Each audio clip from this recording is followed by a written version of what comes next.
Welcome to MMO Grinder's Sidequest, where I take a look at wicked open or closed betas, tubular trials, and simpler titles, giving you a righteous first impression.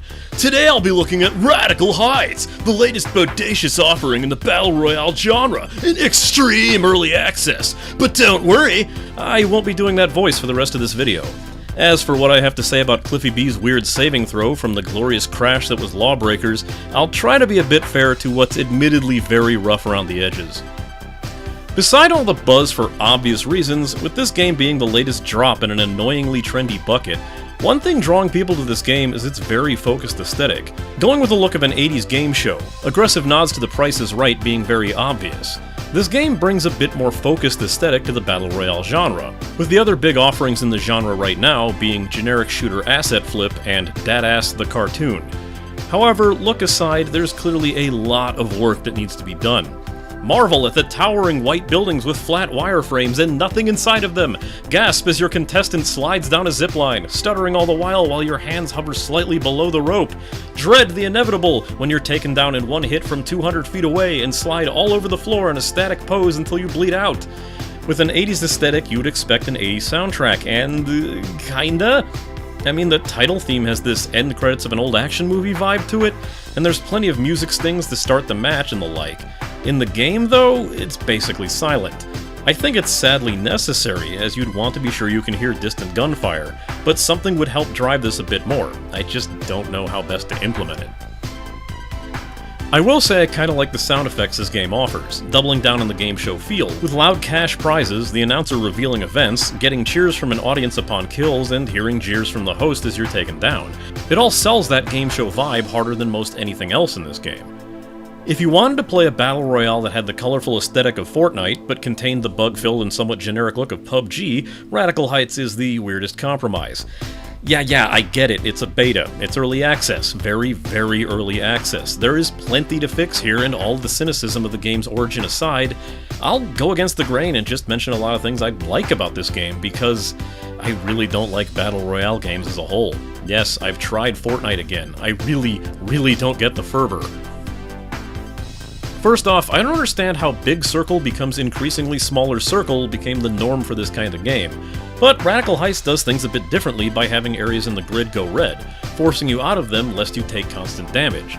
Yellow areas are a pre-warning that will be next to go red, and you'll have plenty of time to work your way to safety or explore the doomed zone. The map doesn't even have any sort of general pattern to these zones until the game gets a little more close to the finish, as they'll slowly force people into a spot with this shrinking circle. Hey, we can't be 100% original here.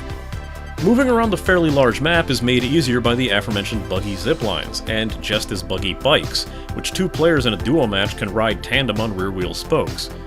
Bikes are also tied to events that will randomly show up, like racing to a spot to find some good items, or finding prize rooms with items on them that you'd have to stand on to open. Sometimes a spin-to-win will be announced, floating a massive prize wheel into the arena and dropping it into a spot to draw in and grant items to players, as a trap or reward depending on your level of skill or gear.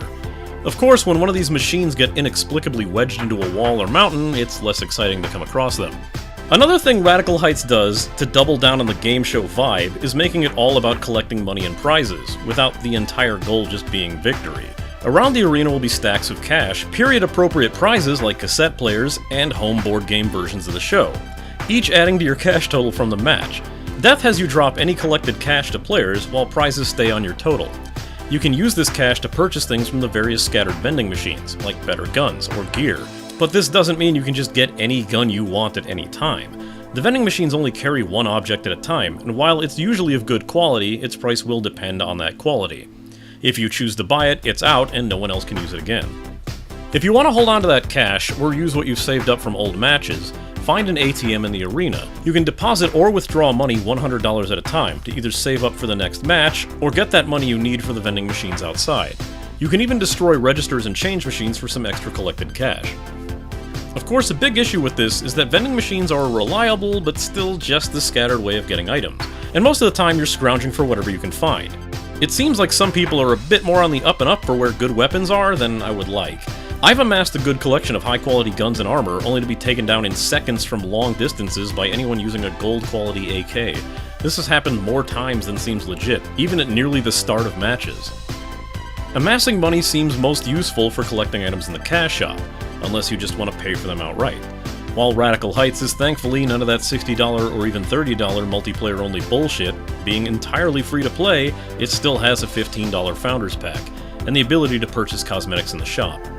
You can also find cosmetics in the game, but all this grants you is the ability to purchase that item later, and in-game cash totals for those items can get a little stupid.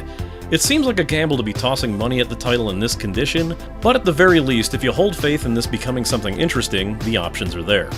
Overall, I'm not sure how to feel about this. The genre is still something I'm very much not a fan of, seemingly tapping psychological stress to fill in for excitement, and granting no reward for victory beyond bragging rights.